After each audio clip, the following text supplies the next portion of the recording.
Não,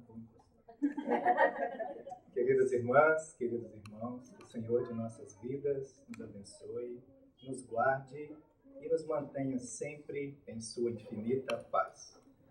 Normalmente, eu já converso calmo e tranquilo. Não que o seja na totalidade do meu ser no dia a dia, mas para ajudar ao tradutor, nós vamos manter um tom mais pausado, para que também o nosso irmão, companheiro e amigo possa participar conosco de uma maneira mais efetiva e mais participante. Falar de Jesus é uma alegria muito grande.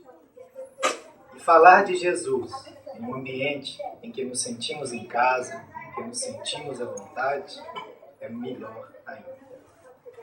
E agradeço a Deus, oro neste momento, com o coração repleto de alegria, por Jesus poder ter na terra mais um espaço, renovando as esperanças, trazendo uma nova luz para a humanidade, como a própria leitura nos trouxe, em um momento de tantas transformações pelas quais o planeta em si tem passado, mas também, claro, está convidando a humanidade como um todo a se modificar totalmente. E nesse convite à renovação em todos os aspectos, em todos os sentidos, nós vamos tentar trazer hoje um pouco do que seria Jesus em nossas vidas, em quais aspectos ele poderia se manifestar e qual o nosso compromisso para com o Mestre Divino diante das situações em que se nos faz provar a verdadeira intenção e o desejo de estar com ele e seguir os seus ensinamentos. Então nós tiramos de um livro chamado Estante da Vida, do espírito Humberto de Campos, psicografia de Francisco Cândido Xavier, uma pequena leitura, aonde ele nos traz, Humberto de Campos, espírito, algumas situações em que o Cristo pode se manifestar em nós e como nós podemos permanecer com este Cristo manifestando em nossas vidas. Então nos traz o benfeitor. Para que lado? Para aí mesmo? Para qualquer lado? É a setinha, né? Aqui.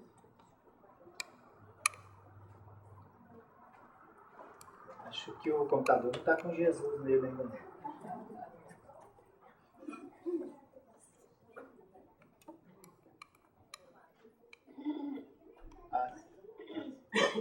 Vocês conseguem ler?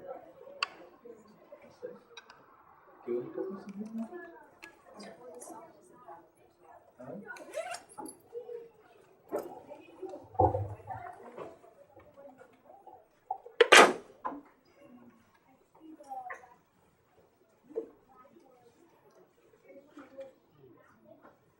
Acho que não mudei, não. Então entra aí, pode contratar um. Só colocando.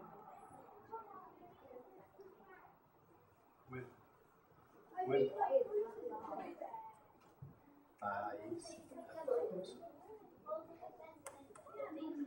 Aí nos traz Humberto de Campos. Já que os amigos espirituais não acreditam na salvação pela fé e sim pelas obras, que esta é uma passagem de Tiago, justamente onde é questionado. A salvação, a elevação espiritual do ser, viria através da fé, simplesmente, ou através de obras. E Tiago nos traz que, resumidamente, não basta apenas que creiamos. Porque crer, até os maus creem, mas não quer dizer que eles façam o que tem que ser feito. Porque nós que acreditamos, para provar verdadeiramente que acreditamos e assimilamos aqueles ensinamentos, nós não poderemos ver alguém em dificuldades e não socorrê-lo. Nós não poderemos perceber que alguém precisa de uma palavra de consolo e não oferecer-lhe esta palavra. Não estar consciente ou atento que alguém precisa de um ouvido para escutar simplesmente as suas dificuldades, os seus desafios íntimos e não fazê-lo, não se dispor a doar este tempo. Então, ele traz que justamente como ver alguém com frio e não lhe cobrir. Como ver quando alguém tem fome e não lhe trazer um pão. Pois que até os maus, em certo ponto, o fazem, se não for por obras, nós não conseguiremos realmente nos elevarmos, que seria o sentido da palavra salvação. Sem as quais a fé se revestiria de quase nenhum valor, sem essas obras, sem a atitude do bem. Diga-nos, irmão X, sem muitas palavras, estava com um pouco de pressa no entrevistador. Sem muitas palavras, resume logo. Mas, na verdade, ele queria que tornasse fácil o entendimento para nós. O que significa a influência de Jesus no mundo? Acho que eu estou apertando errado aqui. Deve ser isso. É porque a gente desaprende quando vai passando. Antes de tudo, queremos afirmar que o Cristo de Deus, sob qualquer ângulo em que seja visto, é e será sempre o excelso modelo da humanidade. É onde nós vamos ter no Evangelho segundo o Espiritismo, no capítulo 3 das leis morais, qual o modelo e guia para a humanidade. Qual o tipo mais perfeito que Deus ofereceu ao homem para servir-lhe de modelo e guia. E os benfeitores espirituais nos trazem resumidamente, bem como colocou-se ali, conciso. Vede Jesus. É uma das respostas mais curtas que nós temos dentro da codificação espírita. Ele é o nosso referencial, ele é a nossa base de sustentação de questionamentos para qualquer decisão. Seus atos, as suas ações são para nós a referência maior, o modelo a seguir. Mas a pouco e pouco o homem compreenderá que se precisamos de Jesus sentido e crido, não podemos dispensar Jesus compreendido e aplicado. Nós precisamos entendê-lo, não simplesmente sentir aquelas vibrações de amor, acreditar que elas realmente estão nos ajudando, que Jesus é o sublime pastor do planeta Terra e da humanidade como um todo, é o nosso irmão maior, mas nós precisamos entender como funciona o trabalho, esse ato de constante amor que o Cristo tem por nós como humanidade. Qual a função do Cristo para conosco? Por que Deus quer que nós evoluamos para a felicidade? E já que você nos pede uma síntese, dar-lhes-ei uma série de definições que o Senhor, na experiência terrestre, por nós recolhidas, essa parte é bem interessante, por nós recolhidas em aula rápida de um instrutor da espiritualidade maior. Então nós estamos tendo a alegria, como espíritas, nessa pequena cartilha, de receber ensinamentos que, como espíritos, talvez nós não tenhamos tido a oportunidade de receber no plano espiritual. Porque ele traz bem ali para nós, de um instrutor da espiritualidade maior. Isso quer dizer que o nível que eles estavam trabalhando, esses questionamentos, era um nível mais avançado, onde aqueles que ali participavam daquelas aulas, daquele curso, precisavam de ter um nível espiritual, moral, intelectual até mesmo, mais elevado. Então seria como se nós chegássemos, talvez aqui alguns já tenham o seu grau de formação universitário, mas seria como se alguém que tivesse apenas o primário, primeira série, o básico, o ensino básico, chegasse em uma universidade e dissesse: eu já quero fazer a minha tese de doutorado, já quero participar aqui de todo o processo. Óbvio que eles não aceitariam. Primeiro precisamos de passar pelos processos anteriores.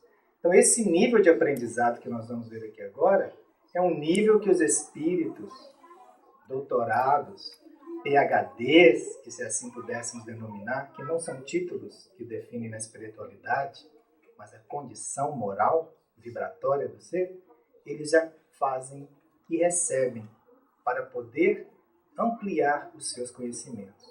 Nós estamos sendo privilegiados aqui hoje, de certa forma. Então, o que ele nos traz? O E Cristo na existência. Caridade. Quase que óbvio para a maioria aqui. Porque nada mais Jesus espelhava todo o tempo do que esta palavra para nós. Porque caridade, no sentido em si da palavra, caritar, caritas, como queira definir-se, vindo do latim, ou mesmo do grego antigo, amor, afeto. Idade é um sufixo que é acrescido de adjetivos para formar substantivos que expressam estado, situação ou quantidade. Então, carita, idade, caridade, estado de amor, situação de amor, condição de amor, onde nós devemos parar e questionarmos.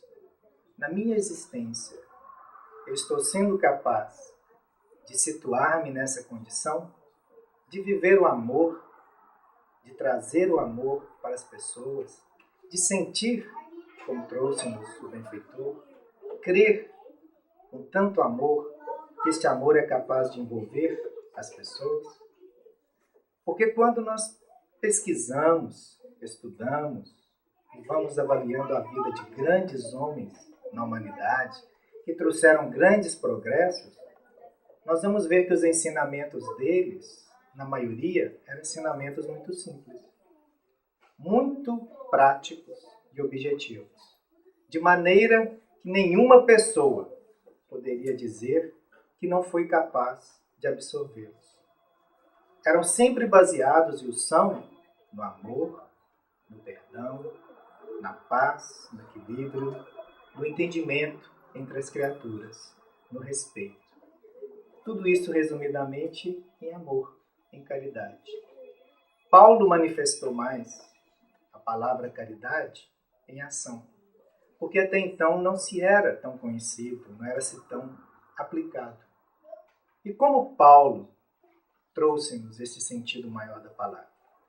Quando ele observava que os irmãos que precisavam de auxílio na casa do caminho, onde Pedro e os outros apóstolos atendiam aos necessitados, eles, além de precisar do auxílio, eles precisavam também mover os próprios recursos da alma para conseguir a sua própria subsistência.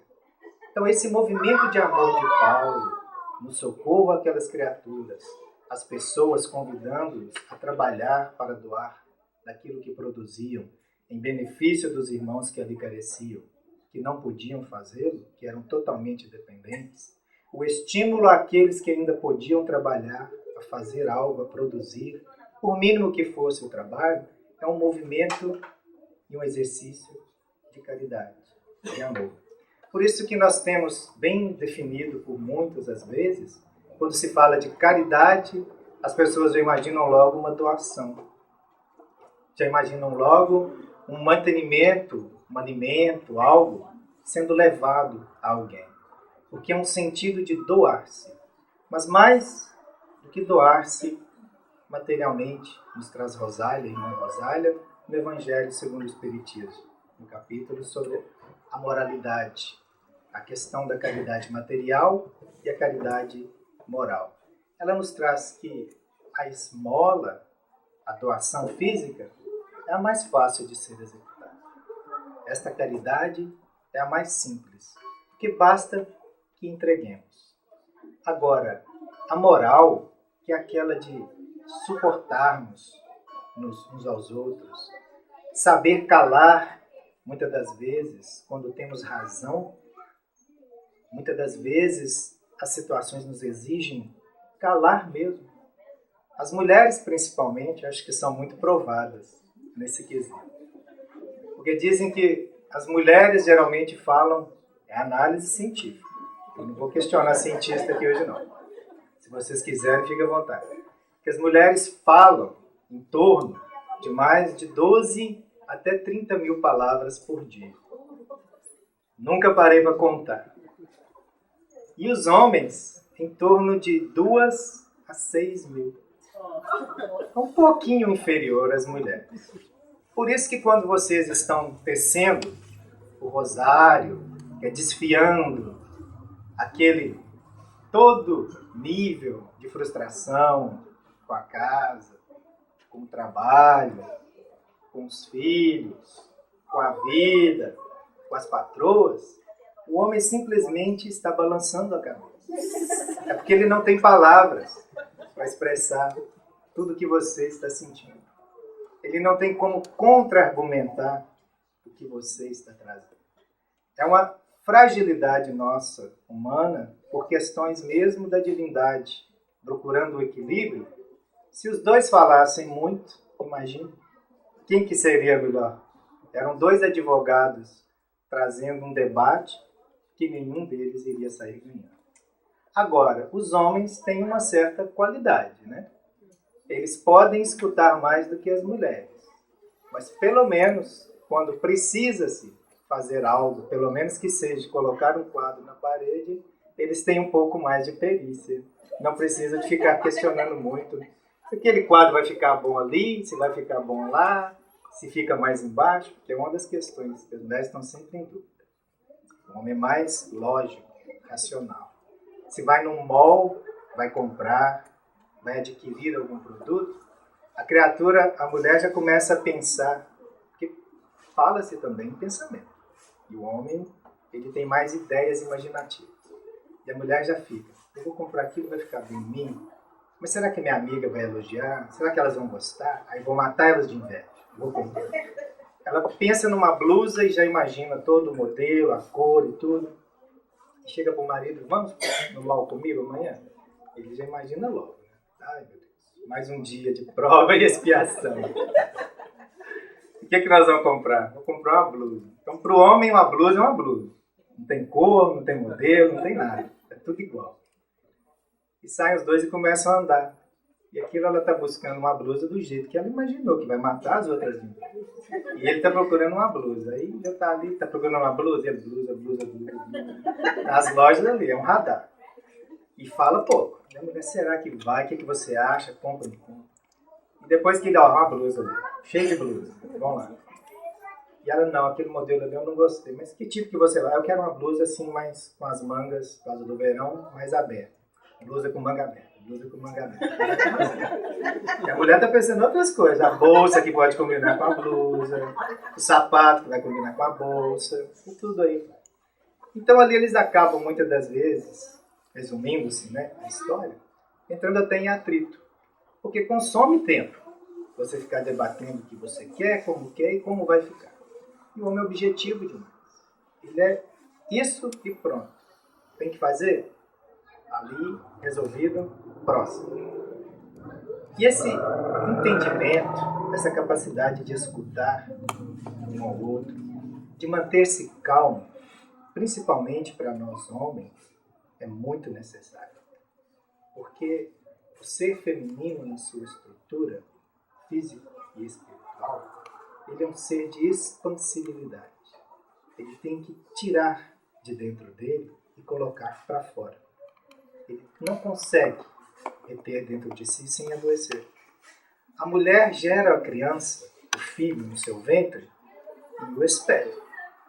O amor maior que uma mãe tem por aquele ser, na Terra não se compara. É a expressão, comparativamente, do amor de Deus por nós homens. É verdadeiro. Porque uma mãe é capaz de dar-se a vida, viver por um filho, sofrendo todo tipo de desagrado. Um filho fala para a mãe 1001 desaforos e ela é capaz de perdoá-lo a cada instante. Comparativamente, mas com todo respeito, jamais querendo mesmo aproximar. É quase como um cão fiel, uma mãe com um filho. Eu observo muito isso. Porque os cães, eles têm por nós esse já gesto de apreciamento, porque eles nos perdoam imediatamente. Nós acabamos de brigar com um animalzinho aqui, e se nós o chamamos logo na frente, ele já vem balançando e sorrindo, e já nos beija, já nos acaricia, e já releva. Se fosse um gato, talvez, eu não sei. Eu não conheço muito a espécie, dizem que é mais difícil, que é um ser mais temperamental, que pode até arranhar, se caso a gente não souber cativá-lo novamente. Mas o cão você o traz de volta com muita facilidade. Um amigo conta que certo dia ele bateu tanto no cão dele, tanto por um gesto que ele fez, equivocou o seu animal, que ele teve tanta raiva e bateu que ele se arrependeu. E foi para o trabalho e ficou pensando, quando eu voltar, esse cachorro vai me morder no pé. E ele foi chegando em casa e pensando, agora que eu abrir a porta, esse cachorro vai avançar em mim. Ele chega e abre a porta e o cachorro está lá deitado, quietinho, com a orelha murcha, só olhando assim, com o olho, aquela coisa toda, nem mexeu, né? Com medo. Talvez tenha ficado naquele estado o dia inteiro. E ele com aquele remorso de ter feito o que fez, mas teve razão, em parte. E ele só chamou pelo animal, abriu os braços e chamou, e o animal veio, pulou nele, beijava. E ele parou naquele momento e pensou, se eu tivesse recebido uma agressão dessa hoje, não física, ou o que fosse, alguém tivesse me trazido uma palavra que me deixasse humilhado, me fizesse sentir humilhado, ou que me fizesse à frente das pessoas parecer menor ou desconsiderar, será que eu sentiria a capacidade em mim de perdoar como este ser está fazendo? É Deus provando para mim que o perdão, a capacidade de não reacionar violentamente, de amar ao invés de revidar com violência, é a melhor atitude. Então as mães eu fico observando, eu vejo muitas mães, eu observo muito isso.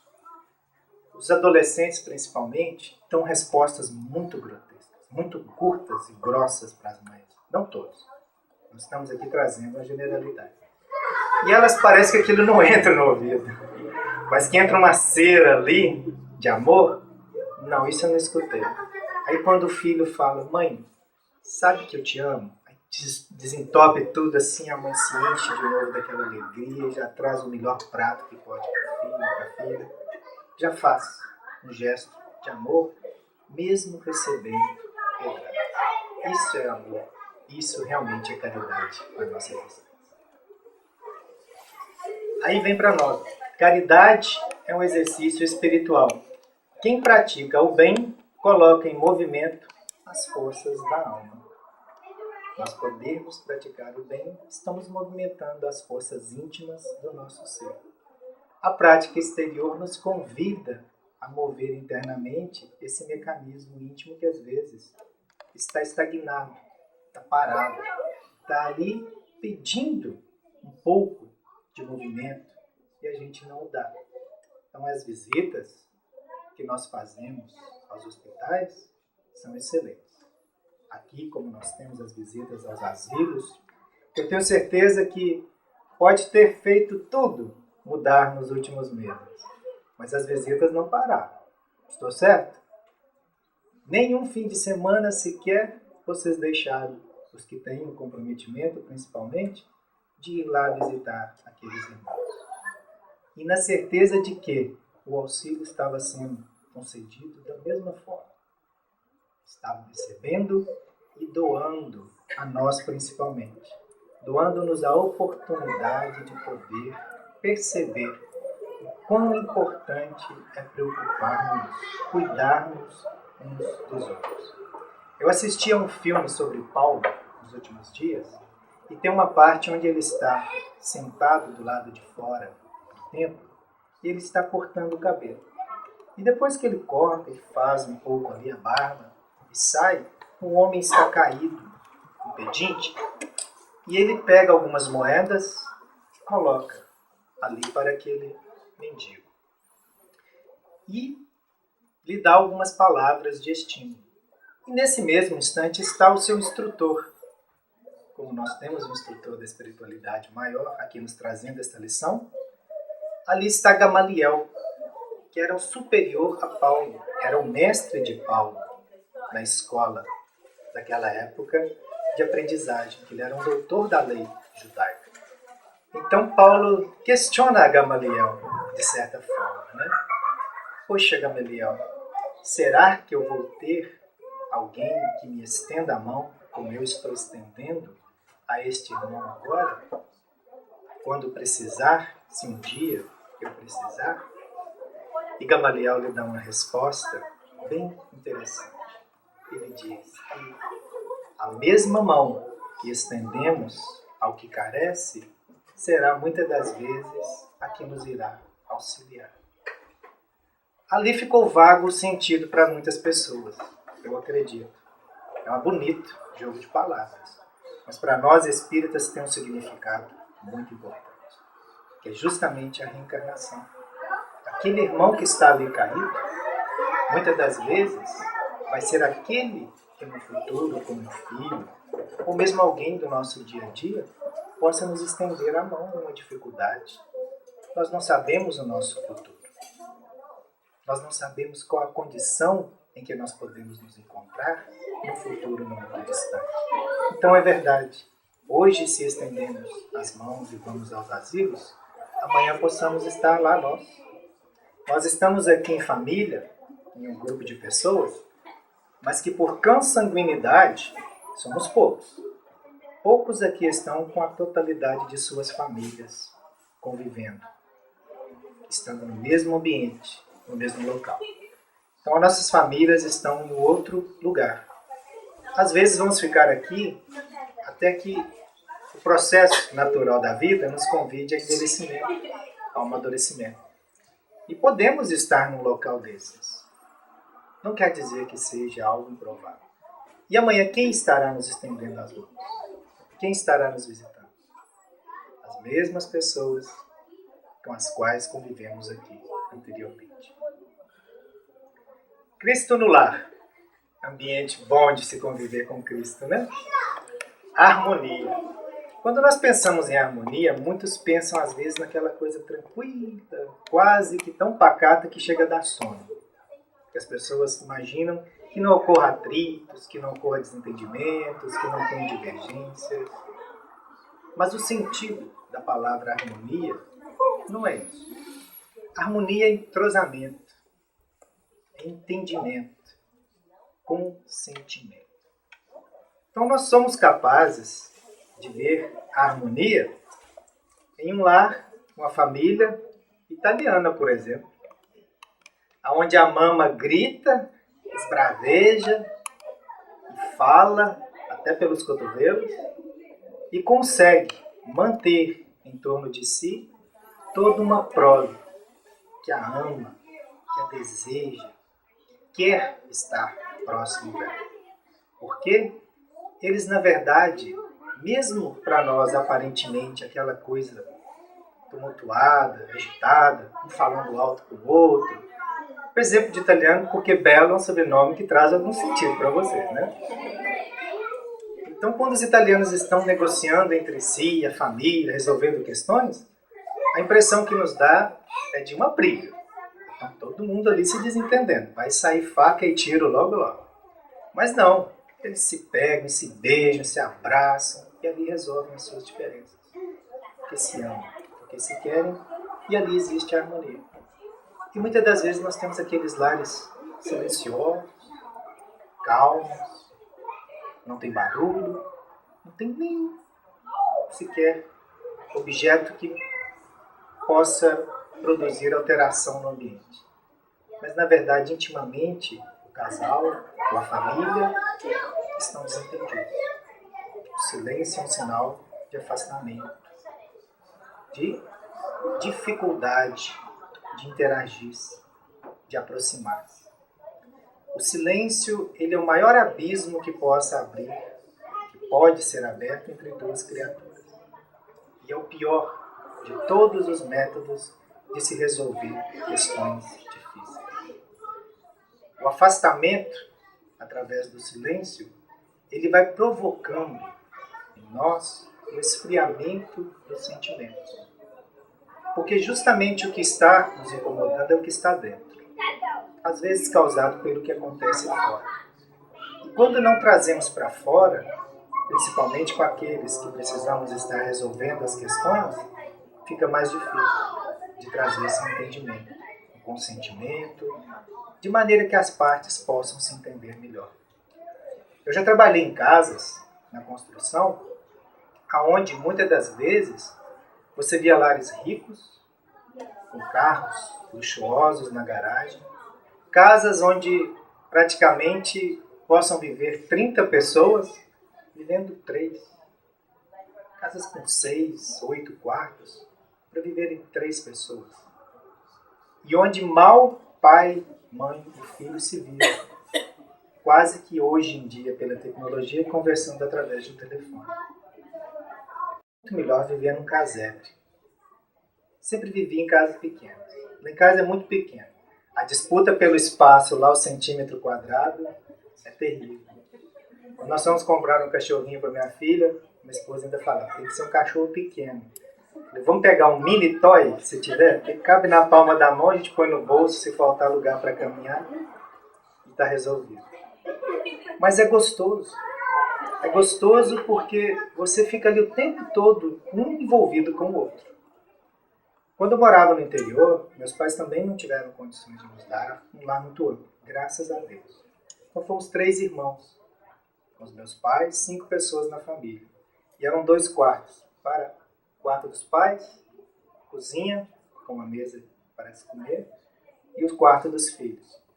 E tinha um outro tio, que nos visitava na época de férias, que ele tinha 9 filhos. E a casa dele, do mesmo jeito, do mesmo tamanho.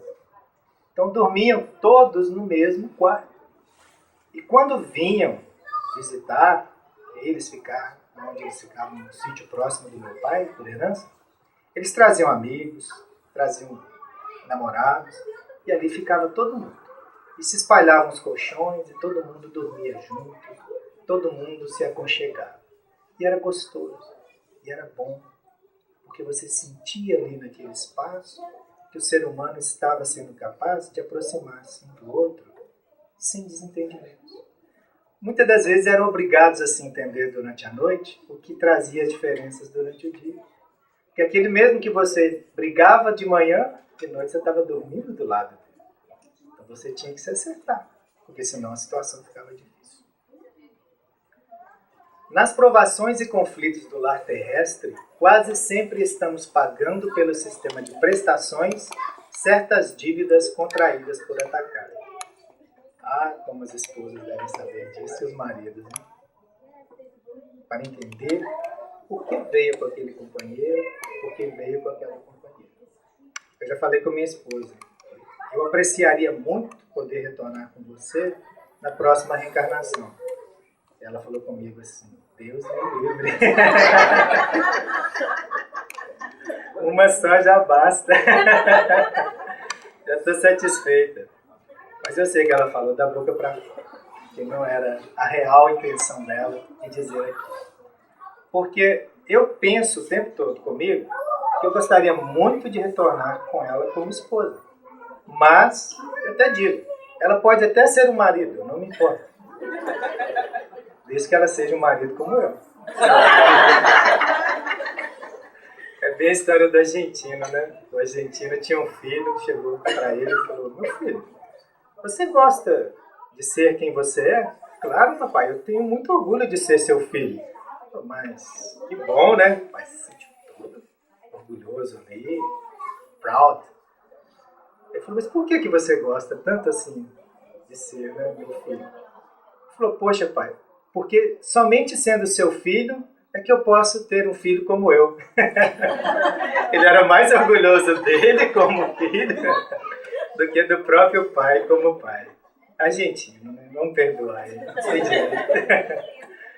Mas é difícil.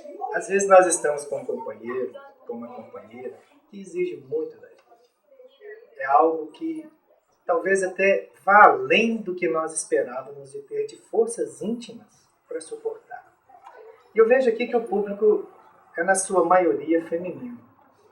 Como é na maioria dos lugares onde o Evangelho se abre, onde principalmente Jesus está se manifestando. Porque a mulher tem a sensibilidade amorosa, como foi trazido anteriormente, de buscar. Ela precisa conseguir esse entrosamento em algum local em que ela sinta-se mais correspondida e respondida nas questões que traz interiormente. E o homem, por característica até mesmo de criação e cultural, que é equivocado, de não expressar muito as suas fragilidades, de resolver as suas questões intimamente, de maneira a trazer doenças. O homem, às vezes, ele pode gerar um câncer de estômago, mas ele não aceita que ele está sofrendo de uma crise nervosa, que está sendo contrariado em diversos aspectos. E a mulher começa a botar aquilo para fora. Ela vai varrer o chão, ela vai lavar roupa, e vai fazer isso, fazer aquilo, e consegue jogar aquilo para fora. Quando ela vem num espaço como esse, onde se fala de amor, onde Jesus está presente, que Ele vem nos convidar ao entendimento, à conversação, ao perdão, à renúncia, ela é capaz de alimentar-se de uma água mais saudável, de receber uma vibração mais saudável. E desta maneira ela vai levar até o próprio lar as condições e ganhar forças para fazer a modificação íntima daquele ambiente.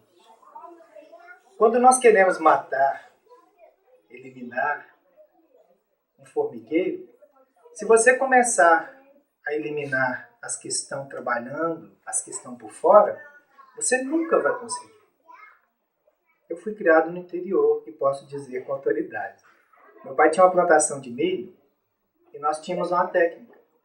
Era buscar justamente onde se localizava a rainha, que era a mãe de todas. Então, quando você aplicava o veneno no local certo, onde ela se encontrava, automaticamente, até mesmo por solidariedade que havia entre eles até nesse ponto, eliminava-se todo o formigueiro.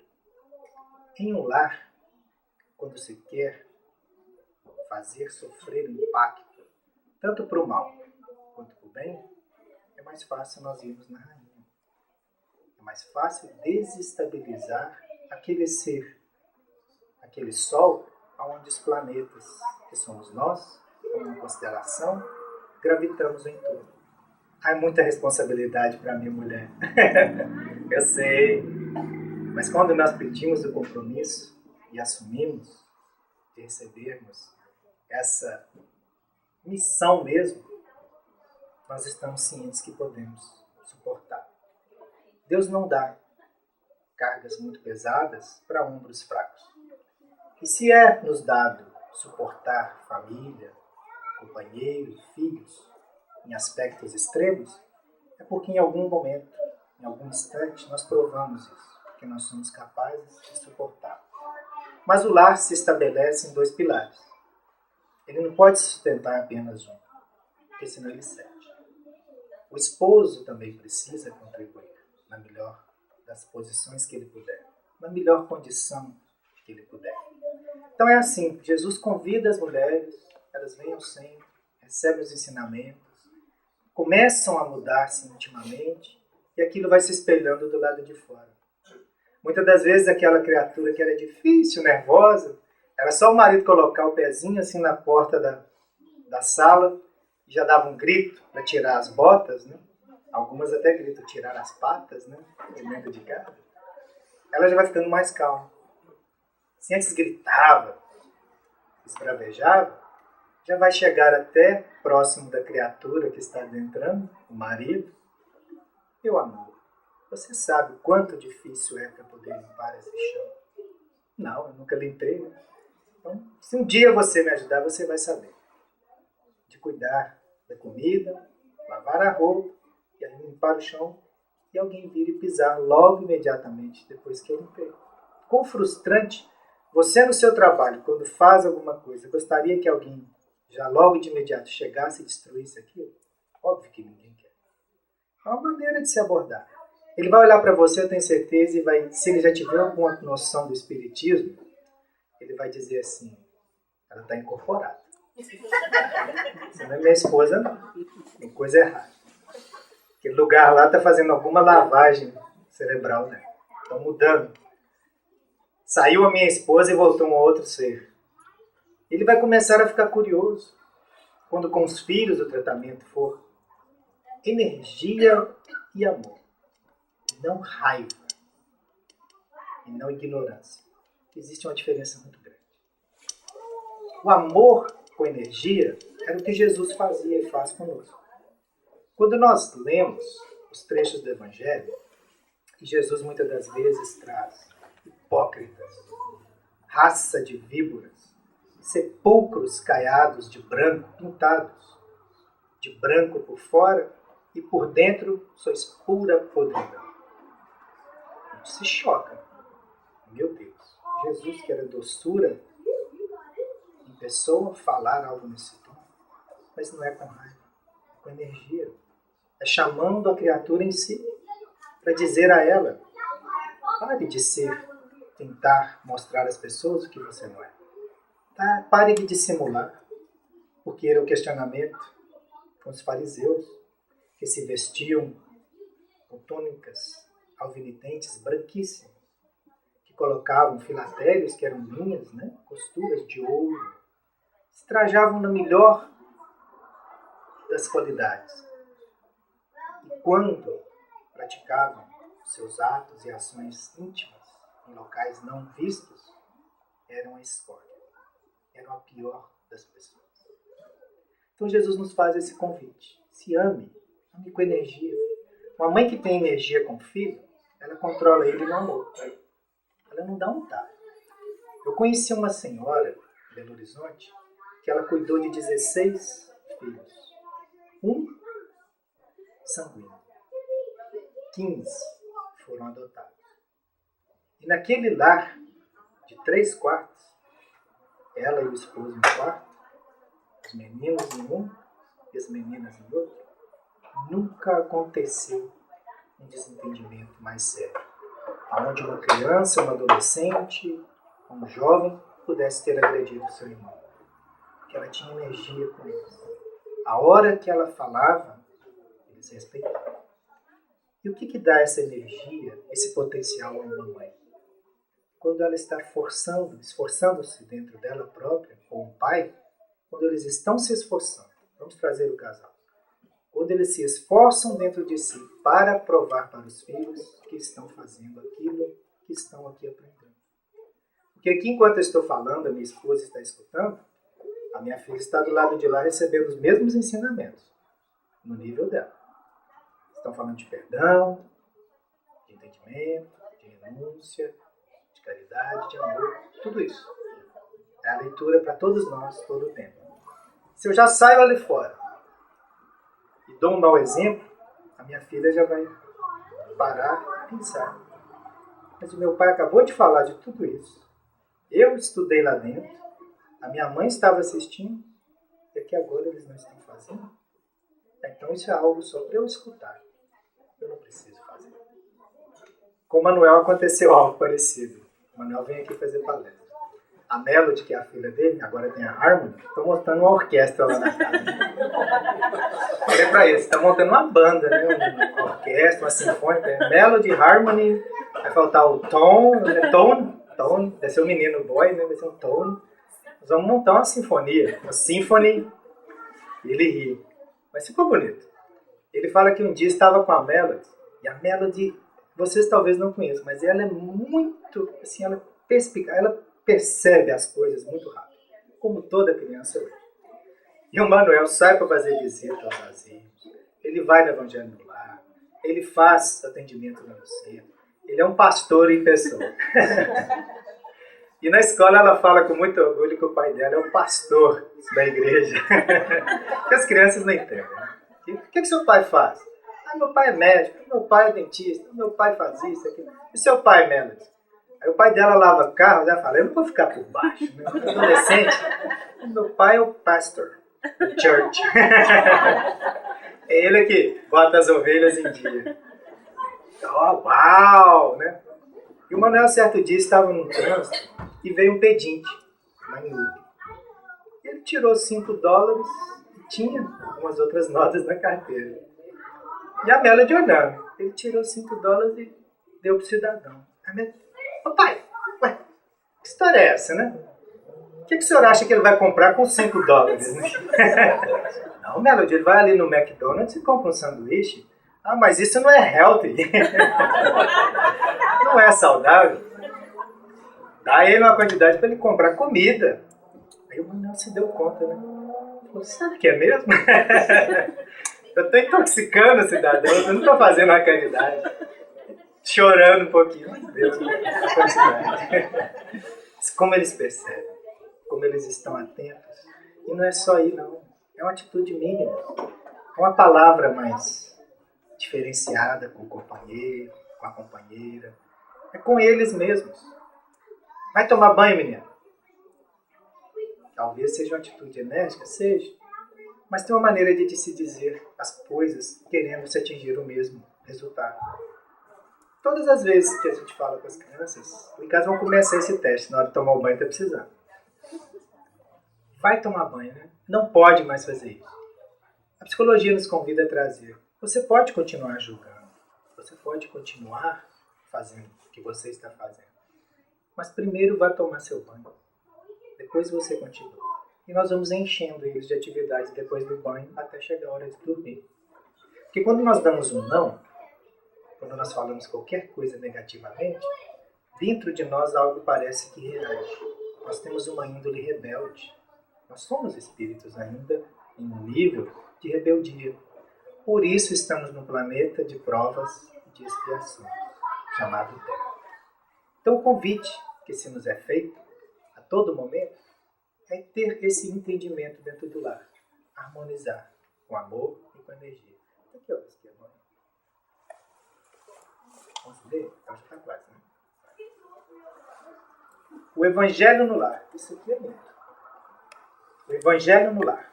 Quando o Evangelho penetra o lar, o coração abre mais facilmente a porta ao Mestre Divino. Trazer o culto do Evangelho para dentro dos lares.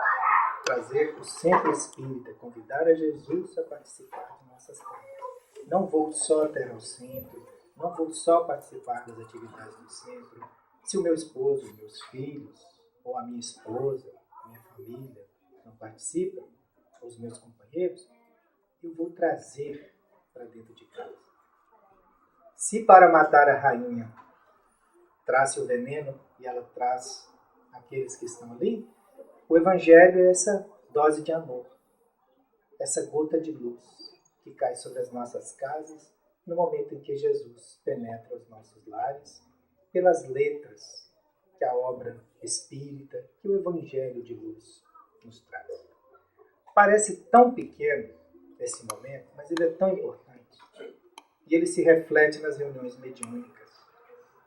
Os espíritos benfeitores nos trazem que o momento do Evangelho no lar é uma das oportunidades mais eficientes que eles encontram, os momentos mais eficientes para eles atuarem dentro dos lares, onde estamos com os nossos desafetos encarnados, as nossas provas e as nossas expiações, andando de fralda, ou às vezes tirando a sua carteira, ou muitas das vezes tomando a sua cervejinha no bar ao lado, e muitas das vezes nós não conseguimos perceber. É tanta energia, é tanta coisa boa que nos traz o Evangelho, que nós parece que estamos dentro de um oceano de água pura e ainda morremos de sede. Não estamos preparados ainda, talvez intimamente, para perceber a grandeza desse momento. Porque são 15, 20, 30 minutos? São. Mas é o suficiente para uma mudança vibratória em todo o ambiente.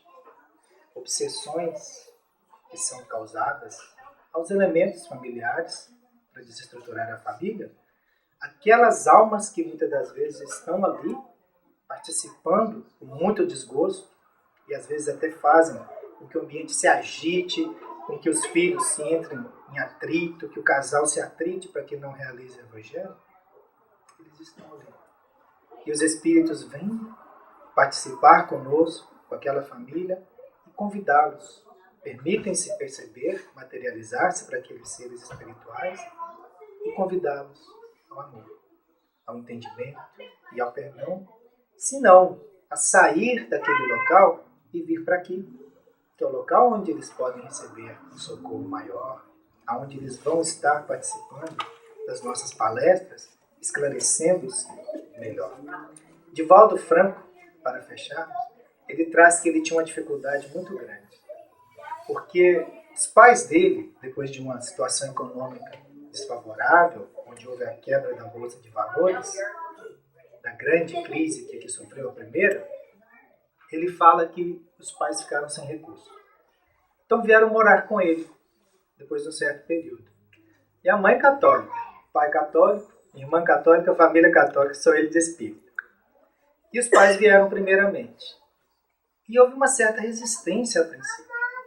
Mas a mãe se rendeu quando ela via Edivaldo fazendo o culto do Evangelho e caía em partes que ela começava a se questionar com os ensinamentos que a tradição anterior trazia para ela. E uma das questões que a deixava mais intrigada era do suicídio.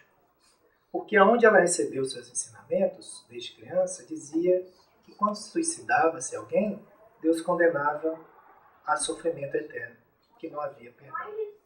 Então ela perguntou a Edivaldo, Dona Nair Franco, meu filho, se alguém suicidasse na sua religião, o que acontece? O que Deus faz com essa pessoa? Edivaldo lhe traz, mãe, Deus permite a esta pessoa novas oportunidades, em novas situações, para que ela possa se refazer daquele mau ato, daquele desencontro que ela teve com a própria consciência. E ela vai recuperando-se pouco a pouco, através de muitas lutas, vai sofrer, mas um dia ela vai cair em si novamente e vai restabelecer-se e vai continuar a sua caminhada. A mãe se apaixonou pelo Espiritismo, cedeu, porque ela entendeu que aquele Deus que ali estava, aqueles ensinamentos, eram de perdão, eram ensinamentos que permitiam à criatura estar sempre renovando-se, mesmo nos seus desacertos. E com isso veio o pai, que também era um pouco mais rígido ali no entendimento daquelas letras, mas que foi cedendo, pouco a pouco, vendo os exemplos do próprio filho, o amor pelas pessoas, o doar-se de Edivaldo. Ele traz que por último veio a irmã, e a irmã era terrível, porque, obrigado quase a recebê-la, quando eles iam fazer o evangelho, ela ficava ali naquele ambiente, distante, ficava no quarto dela com a porta aberta e a televisão ligada, justamente importunando.